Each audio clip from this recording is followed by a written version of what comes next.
guys, so welcome back to my channel. This week has been a little bit weird. I didn't actually get any of the masterclass done like I had planned because I was changing a lot of things. Those changes include things that will be upgrades to the channel, things for my Twitch channel, which I've been on quite a little bit, so if you're interested, I will put a link down below to my Twitch, which is twitch.tv/wordsmithsarah. I've been playing video games over there, both with other people and on my own, so if you're interested at all, that's where I end up accidentally when I just feel like streaming some video games. So I had an idea for another group of videos that required a relative amount of research. And since I'm over here doing Project 2021, if you're interested, I will put a card up above so you can go watch the video about Project 2021 and what that is. But since I'm busy doing all of this work for Project 2021, I have enlisted a new friend to come in and talk to you a little bit about grammar and what you need to know about grammar. And her name is Lenore Nevermore. So Lenore, why don't you go ahead and talk to our friends about grammar. Hi, so I'm here to talk to you guys a little bit about grammar and what grammar means for being a writer. I have some questions about grammar and I went and I looked up the answers for you guys. The first question is, do you need to be perfect at grammar to write? No, you don't have to be perfect at grammar to write. At the end of the day, your story is 100% about the story and not about the grammar. However, the better your grammar is, the easier it's going to be for someone else to help you clean up that grammar. So in the long run, the better you are at grammar, the better your overall experience editing that book is going to be, because you're going to have less grammatical errors to correct at that point. But ultimately, you don't have to know much about grammar yourself if you are willing and able to enlist the assistance of others who will help you fix those problems. The next question is, which grammar rules are the most important? The most important grammar rules would probably be homophones. The words that sound the same mean different things. They take a little more context to pick up. So if you know those and you already use them appropriately, that's one less thing you have to fix later. How do you know if you're good enough for grammar is question number 3.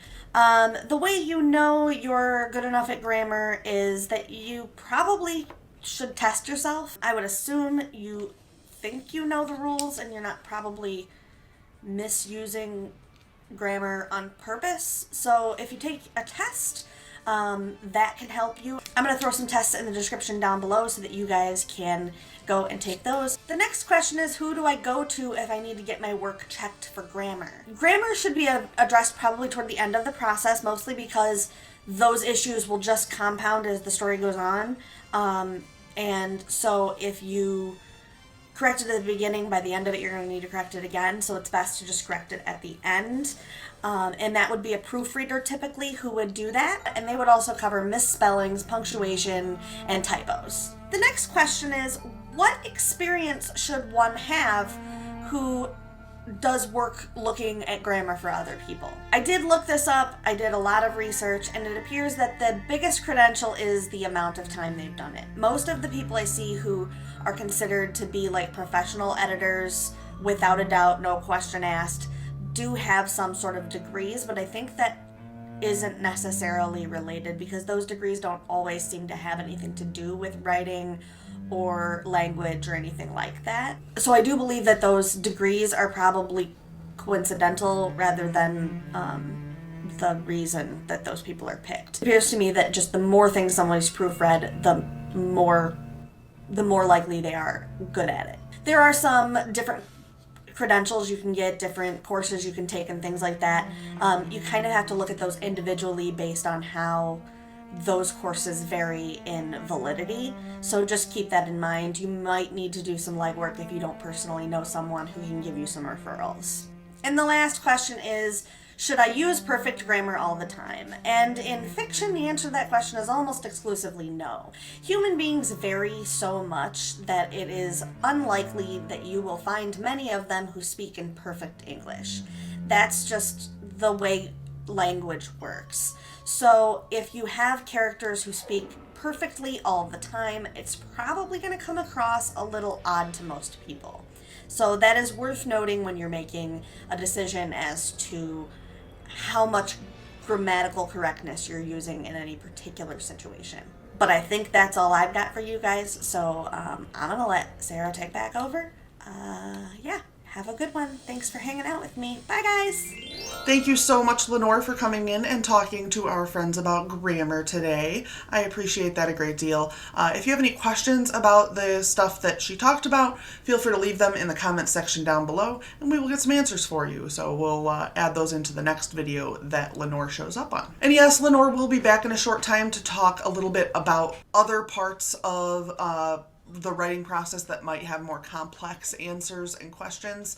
So if you have things you would like her to cover, please let me know that down below too, and I will add them onto the list. But in the meantime, she is going to be doing some more research on the next topic that she is working on, and I'm not even sure off the top of my head what topic that was. So you will see her again in the near future to talk about another topic similarly. So once again, I will be going back to the masterclass probably this coming week. I did want to go ahead and get more of that done, but these other things that I'm kind of messing with are a little time consuming early on at least. So like making the survey for Project 2021 and things like that just takes time. So hopefully some of that is minimized now that we've actually started rolling them out. So I do plan on at least taking another couple sessions. Obviously, I did not get it done before the end of the year, so whoops. I should probably start looking at the answers from the survey for Project 2021 somewhere around this Friday. So if you are wanting to answer that survey, please make sure you go into the description. I'll try to put a link down below, as well as there is going to be a link in the description in the Project 2021 video, which there's a card for. Also, in case you're unaware, I've been having a really good time over on Twitch. We've played some Among Us, I played some Sims, I've done some just chatting over there. So if you want to see me more and you want to hang out more, please go follow me over there. If you have ideas of what you'd like me to play, please let me know down below. I do have like an extensive Steam catalog, so the chances of me already having some games that might be fun are pretty high. I do have some newer games that I haven't played yet, or that I've played so minimally that it doesn't really it won't come across as though I've played them. And then there's games that I just love playing and I can play over and over again, like Stardew Valley, which I could start like a live play Stardew Valley. Ultimately, it's up to you guys what you would like to see over there. But at the same time, I kind of do those streams when I'm bored and I just want to hang out with people. So sometimes I'll just pick a game that I enjoy playing to play while I chat or whatever. So I think that does it for this week. I don't even have that much cat footage, so I'm really sorry about that. I hope you can forgive me. Anyway, I'll see you guys all next week for another video. I'm not quite sure what that video is going to be. Maybe it'll be a vlog. We'll see, I guess. So have a good week and good writing. Bye.